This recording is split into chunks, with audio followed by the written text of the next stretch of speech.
Kama pangali division vya Mungu badugu vya haiko vya Mungu tuliache. Tuko tunazungumzia mtu Yesu. Mtu aliyeumbwa kwa sura ya Mungu. Ni Yesu Kristo. Kwa Yesu akakuwa division. Kama unajua ungali unatumikia Mungu mu division, acha ile sio kazi ya Mungu unafanya. Ni kazi ya baba yako shetani, ibilisi. Uko serviteur wa shetani. Hako serviteur wa Mungu hapa. Katika yeye ndio tunatoka kusoma. Kolosien 1:15-18.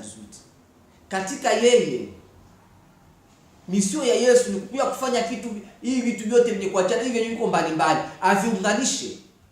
Avifanye sasa bikuwe kitu kimoja. Pasikuwe tena huyu aseme mizima. Pasikuwe tena huyu ndio sijui Mkristo, aba ndio waende mbinguni. Hiyo vitu vya dunia dunia biko vinatoka wapi? Ni watu kutokuwa na maneno ya Mungu. Sie tuko hapa. Sie tuko vale. Sasa hawa wengine mnabachia nani? Hawa mnabachia nani?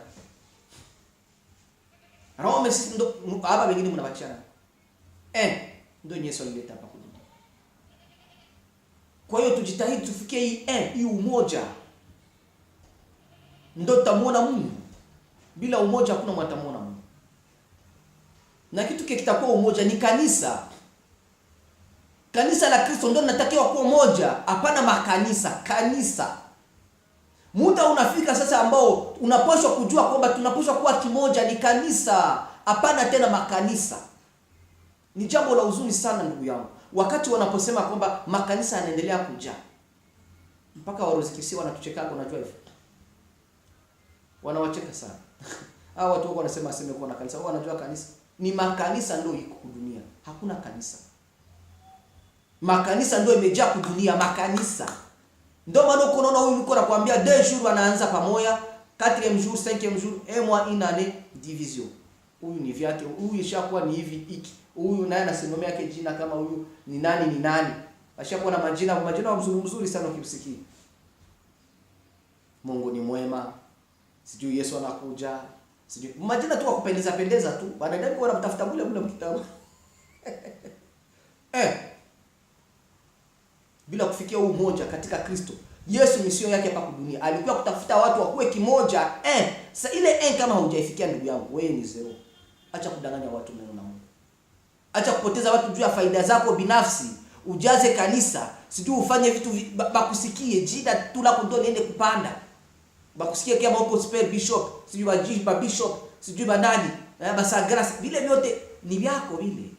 Vyako. Ile 19 yake nasema, 18 yake nasema nini?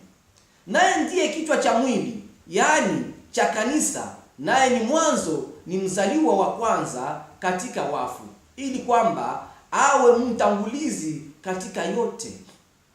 Huyu Yesu Kristo aliumbwa kwa mfano wa Mungu. Ndio mwanzo wa vyote, ndio kila kitu. Mzaliwa wa kwanza wa vitu vyote hapa dunia. Mzaliwa wa kwanza katika wafu.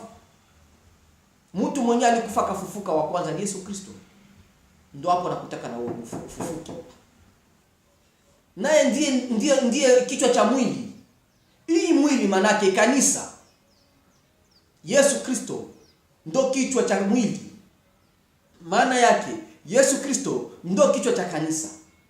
Kwa sababu ndani ya yeye, kila kitu akifanya kikuwe kimoja, pakuwe kanisa moja kudunia. Hapawezi kuwa viwiliwili vingi kisha kanisa kichwa kimoja, haiwezi wezekana. Muache vitu vya kudanganya watu kwamba kanisa letu si ndio la kweli. Nyinyi wote mngaliki muongo. Turudie sio wote kualimu, watufundishe maneno ya Mungu ya kweli, yapate kutubadilisha, kututosha, kutuingiza msingi wa Kristo ili tuwe kimoja. Wakati tutakuwa kimoja, hapata kuwa tena ile kanisa, hapata kuwa tena ile kanisa, hapata kuwa tena sisi na wale. Tutajichanga sio tutakuwa kitu hiki. Ndio wakati umefika. Wasisi wote kukaa miguu ya walimu, watufundishe, watuonyeshe jinsi ya kumfanana Yesu, ya kumfanana Mungu, ya kuchukua sura ya Mungu ambaye ni Yesu Kristo. Tumfanane Yesu Kristo na tutafikia kuwa kimoja ndugu mpendwa. Nashukuru sana. Natumai ya kwamba uko unanifuata vizuri na unanisikiliza vizuri sana. Na haya maneno ya Mungu ambayo tuko naongelea ndugu mpendwa, utakwenda kuyafanyia kazi ili kwamba upate faida kumfanana Yesu Kristo ambaye aliumbwa kwa sura ya Mungu. Sio wewe na mimi ndio tuliumbwa kwa sura ya Mungu.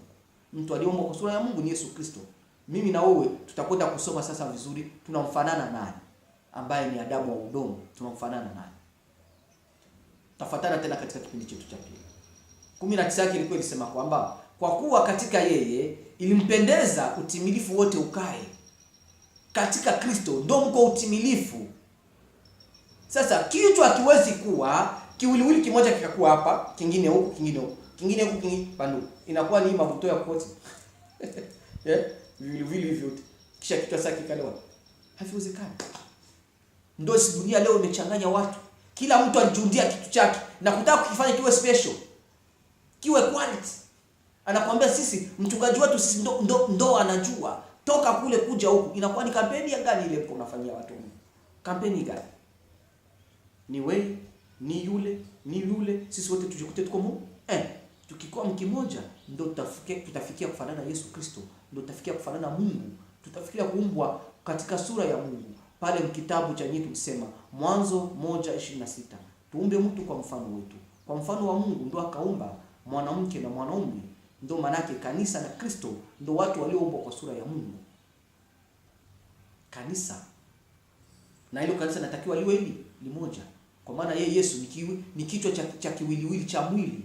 Maana yake kanisa, Yesu ndio kichwa cha kanisa kwa dunia. Nashukuru sana ndugu mpendwa. Kwa hiyo tuendelee kufuatana pamoja kwenye channel yetu ya YouTube. Utatupata tena na rudia.